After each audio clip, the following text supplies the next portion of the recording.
This is a democracy. It is not an elected autocracy. We need to remind this government. The PM Cares Fund diverts those very funds away from local communities into this dark hole where not even a speck of light can enter. To this government, I say, stop lying to us all the time about growth rates, about migrant welfare, about expenditure, and the laughable delusion that the PM cares.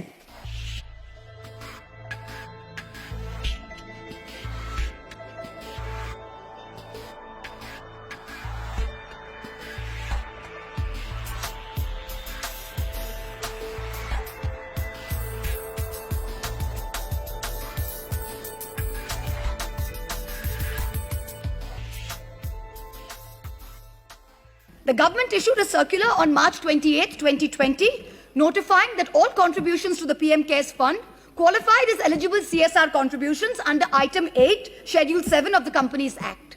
But it also disqualified contributions made to the state relief funds from being treated as valid CSR activities. But this was earlier expressly permissible under Schedule 7 of the Act of 2013. So unfair treatment of identical contributions to the PM Cares and to the state relief funds is against public interest, is against public policy. It completely disincentivizes corporate contributions which the state governments would otherwise have got. It creates an unfair, unjust and discriminatory distinction against the state and chief minister's relief funds in favor of the PM Cares funds. The Honourable Minister, while introducing the bill yesterday, read out a long list of school children and pensioners who had apparently readily and happily given away their meagre savings to the PM Cares Fund. But the Honourable Minister was strangely silent on the 38 PSUs that donated more than 2,100 crores to the fund. Almost 70% of the fund's corpus comes from 38 PSU donations. These are public sector undertakings, share capital subscribed to by the Government of India out of public money. Without an audit, the conflict of interest is writ large for anyone to see. I hope you remember that the Prime Minister's office, in response to an application seeking disclosure of the incorporating documents of this trust, had said this is not a public authority, hence it's not open to RTI.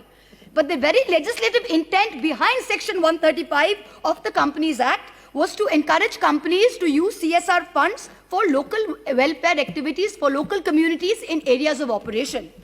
But the PM Cares Fund diverts those very funds away from local communities into this dark hole where not even a speck of light can enter.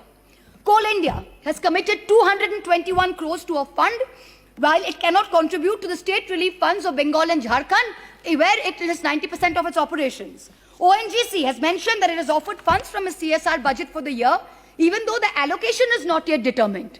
Power Finance Corporation contributed 200 crores to the PM Cares Fund, even though its entire CSR allocation is only 150 crores. It's almost like the courtiers of the emperor are competing with each other to give gifts to the emperor with public funds. If these improprieties were not enough, then please consider the massive donations made by Chinese companies. This is horrific. Xiaomi, a Chinese company accused of snooping on people, gave the fund 10 crores. TikTok, currently banned by this government only a few weeks ago, gave 30 crores. Huawei, banned around the world for its well-documented links to the Chinese army, gave 10 crores. Why did you take this money from our enemies? Why don't you return this tainted money? I'm sure no dying Indian would want to be on a ventilator paid for by enemy money at this time. Would they? Right. I ask you, you say you have put 2,000 crores towards the purchase of 50,000 ventilators. Please lay on the table of this house how many ventilators have been physically delivered, to which hospitals, to which states. Also tell us the manner of procurement. The way airwaves and the way airports are sold in this country to crony capitalists, I hope this procurement was not done by those same individuals. This is a question that we need to ask. And the dangers of these unverified foreign donations are amplified by the fact that the PM Cares Fund is exempt from FCRA regulations, even though it doesn't meet the precondition of a body whose funds are audited by the CAG. You are bringing the PM Cares Fund under the ambit of the same clause that governs the Prime Minister's National Relief Fund, the existing fund. What is the need to institute a new fund where one exists?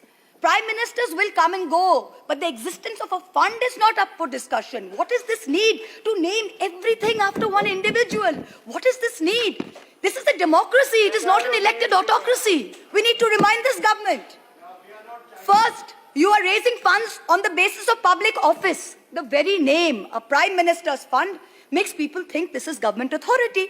So by saying it is not open to RTI, you are running away from the spirit of transparency you claim to be wedded to.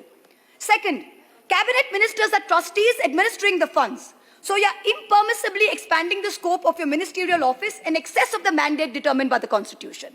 The third, you are commandeering resources. Donations are done by default. A circular issued on April 17 by the Department of Revenue under the Ministry of Finance told every officer and staff of the Government of India to contribute 1 day's salary till March 21.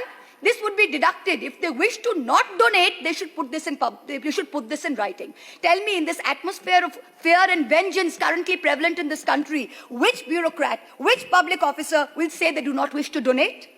I have only a few minutes left, and so bear with my bluntness.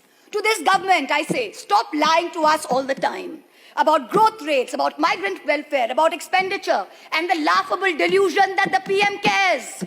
Stop marketing 20,000 crore packages as relief measures when in truth it comprises money already spent and money to be given as loans, and imaginary money that will never reach the people it is supposed to. Stop cheating the state governments of their dues made through a constitutional promise. Stop wasting funds on vanity projects when the state governments who actually make a difference are deprived time and again. And so, I end by saying that today's India reminds me of Hans Christian Andersen's story, The Emperor's New Clothes, where the emperor was cloaked in nothing, but his sycophantic courtiers could not tell him so. The Bengali poet Nirendranath Chakraborty, in his poem Ulango Raja, said only one small innocent little boy in the entire kingdom had the courage to stand up and ask the naked emperor, Raja, tor kapod koi? Today I ask the same question, Emperor, where are your clothes?